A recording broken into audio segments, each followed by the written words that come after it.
이화여대는 일단은 저기 작년도 모집 요강 보시면 여러분 주의하실 게 이화여대는 그 자연과학대는 과학시험 봐요. 물리, 화학, 나노, 뭐 생명과학 요런 데 있잖아요. 과학시험 본다는. 그래서 과학시험 준비 안 되신 분들은 여기 낮다고 지원하시면 안 돼요. 자연계 학생들은. 그 다음에 국제학부는 영어, 편입영어 시험 보고 영어 에세이도 일부 포함되어 있어요. 영어 에세이는 여러분 그냥 영어로 쓰는 거예요. 문제 나와요. 그냥 주관식이에요. 그냥 서술형 주관식. 그거 한 문제, 두 문제 이렇게 포함되어 있다. 편입영어에 포함되어 있다고. 끝나고 아마 뒷면에 있을 거예요. 그거 국제학부만 있다고 보시면 되고 요거는 작년도 거거든요. 모집 요강이. 그래서 영어 에세이가 계속 유지할지 아닐지 그것도 한번 보셔야 돼요. 모집 요강 나오시면. 우리는 12월 초쯤에 나오잖아요. 11월 말이나. 그때 한번 다시 한번 확인해 보셔야 돼요. 이거 바뀔 수도 있고 그대로 갈 수도 있고 그러니까. 그래서 뭐 여기 자연계도 지원자가 적고 그러면 학교에서 그냥 수학 볼 수도 있거든요. 볼 수 있을지 없을지는 확인해 보셔야 되고 바뀔 수도 있고 안 바뀔 수도 있고 그대로 갈 수도 있고. 그래서 최종적인 건 모집 요강 꼭 확인해 보시라는 거. 그다음에 뽑는 인원 보면 일반 편입이 총 141명 뽑았거든요. 문이과 합해서 학사 편입은 62명 이렇게 뽑았어요. 적지 않죠. 적지 않은데 이화여대가 한 4, 5년 전에 비해 5, 6년 그러니까 4, 5년 전에 비해 지금 한 100명 준 거예요. 원래 한 240 많이 뽑을 때 240명까지 뽑았거든요. 이건 준 거죠. 많이 뽑는 것처럼 보이는데 다른 여대에 비해서 많이 뽑는 것처럼 보이는데 준 건 사실이다.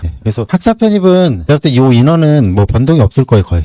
약간 뭐 미세하게 변동이 있을지언정 거의 뭐 이대로 간다고 보시면 되고요. 여기 간호학과 있잖아요. 간호학이 1명, 글로벌 건강 간호학이 2명. 그냥 간호학과로 보시면 돼요, 그냥. 그래서 여기가 뭐 어쨌든 세죠, 당연히. 여기는 제한이 없어요. 간호학과 출신자만 쓰고 뭐 그런 제한이 없거든요. 그다음에 자연계 학생들도 자연계면 주목해야 될 때 여기 4개가. 그러니까 자연과학 때 쓰지 말라 그랬잖아요. 과학시험 보니까. 근데 과학교육 쪽은 과학시험 안 봐요. 수학시험으로 뽑거든요. 물리교육, 화학교육, 생물교육, 지구과학 교육이 제가 봤을 때는 자연계 이화여대 전체에서 아마 제일 낮을 확률이 클 거예요. 그 화학과, 생물학과, 물리학과 가는 경우는 우리가 따질 수가 없잖아요. 수학 보는 게 아니라 과학시험 보니까 수학시험 보는 학과 중에 여기가 제일 낮다고 보시면 되고요. 그 다음에 문과는 제가 말하는 철학과, 사학과보다 여기가 더 낮을 확률이 커요. 역사교육, 사회교육, 지리교육 이 3개. 지금 지리교육밖에 안 뽑았어요. 역사, 사회가 안 뽑았잖아요. 근데 요거는 작년도 거예요. 올해 나올 때 여기가 뽑는지 안 뽑는지 몇 명 뽑는지. 근데 이게 문제가 있거든요.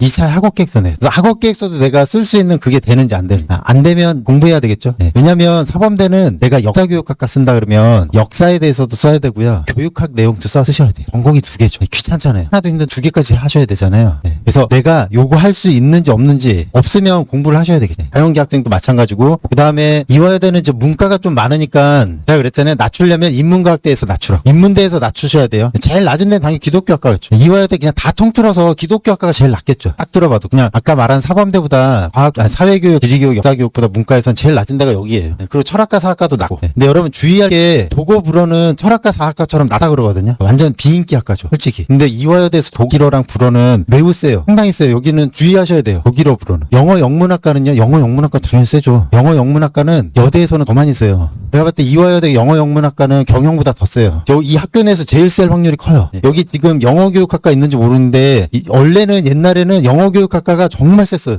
그다음 영문학과도 정말 세고 10년 전으로 돌아가면 영문학과가 모든 대학에서 경영학과를 다 능가했어요. 근데 지금 변화된 게 뭐냐면 경영학과가 더 위로 가는 거죠. 그 정도로 영어 영문학과는 많이 세요. 제가 10년, 12년 전에 배치 상담할 때 올 영문학과 쓸 건데 그러면은 되게 뭐라 그랬어요. 왜냐면 많이 셌으니. 지금 좀 학교별로 약해졌다는 거죠. 근데도 인기학과예요. 영문학과는 기본적으로 센 학과예요. 영어 영문학과는 어문 계열에서 가장 세죠. 근데 여대에서는 어문 계열이 좀 센 편이에요. 남녀공학대학. 어문 계열 쓰는 거 도고불어는 학생 도고불어는 무조건 약해. 이거는 이대랑 한국 외대에서는 아니에요. 도고불어는 여기서 좀 많이 세요. 중국어도 세지 않아요? 중국어 세죠. 중국어, 일본어 있으면 세요. 기본적으로. 여기는 일본어 학과는 없지만. 이렇게 되고 문헌정보학과도 여대에선 좀 세요. 문헌정보학과는 자격증이 나오는 데기 때문에 좀 센 편이에요. 그 다음에 여러분 그 사회학과가 좀 낮다고 하시는 분이 있는데 사회학과 낮지 않아요, 여러분. 사회학과가 상당히 세요. 그 다음에 정치외교학과는 여대뿐만 아니라 그 모든 대학에서 점점 계속 세지고 있어요. 점수가 높아지고 있어요. 제가 그 개별 상담할 때도 말했지만은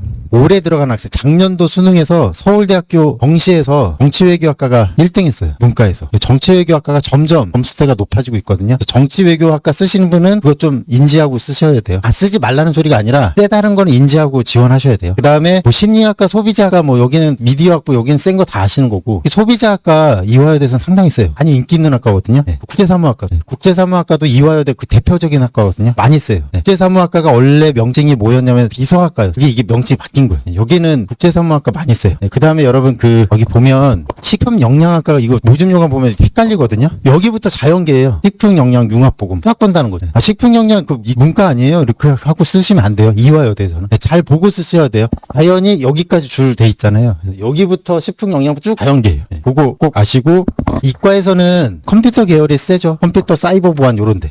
요런 데가 세고요.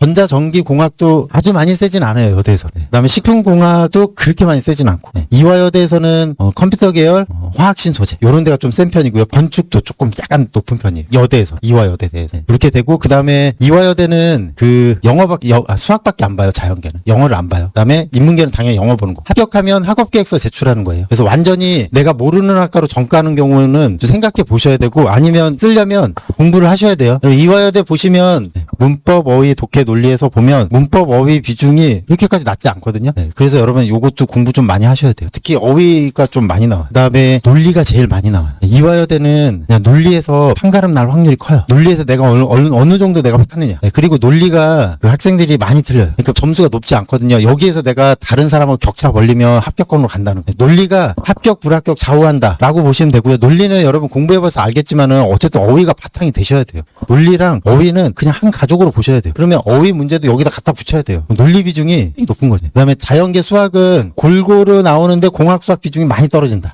미적은 현형대수 다변수 요런 거 위주로 나오고 일반 수학은 혹시 확률 통계가 나올 수도 있어요.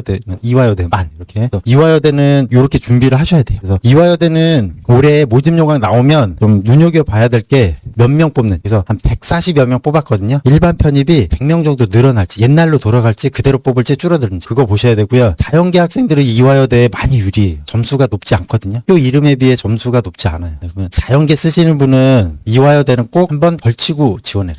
안 쓰는 거 말고. 그다음에 이화여대가 언제 시험 보는지. 그게 무슨 소리냐면 다른 대학이랑 겹치는지 안 겹치는지. 만약에 이화여대랑 비슷한 대학 남녀공학대학이랑 날짜가 겹치면 이화여대 쓰면 상당히 유리해요. 인문계 학생들이. 여학생들밖에 못 쓰잖아요. 여대가. 그러면 남녀공학이랑 겹치면 그럼 반드시 이화여대를 걸치고 가셔야 돼요. 그래야 유리하다. 그다음에 아까 이화여대랑 남녀공학대학은 비슷한 대학이 겹쳐야 돼요. 날짜가. 이화여대 중앙대, 이화여대 건국대. 그냥 조금 낮은 그런 식으로 겹쳐야 돼요. 이화여대 한성대. 그거는 효과가 없어요. 너무 차이가 나잖아요. 비슷한 대학끼리 겹쳐야 효과가 극대화된다. 그래서 모집 요강 나오는 거 보고 시험 보는 날짜가 어떻게 되는지. 이화여대가 12월에 단독으로 시험 본다. 그러면 그냥 별 효과 없는 거죠. 여학생들 다 보러 가는 거죠. 근데 만약에 겹쳐서 본다. 그러면 좀 어떻게 선택하냐에 따라 합격이 많이 갈릴 수 있어요. 그거 꼭 염두에 두시고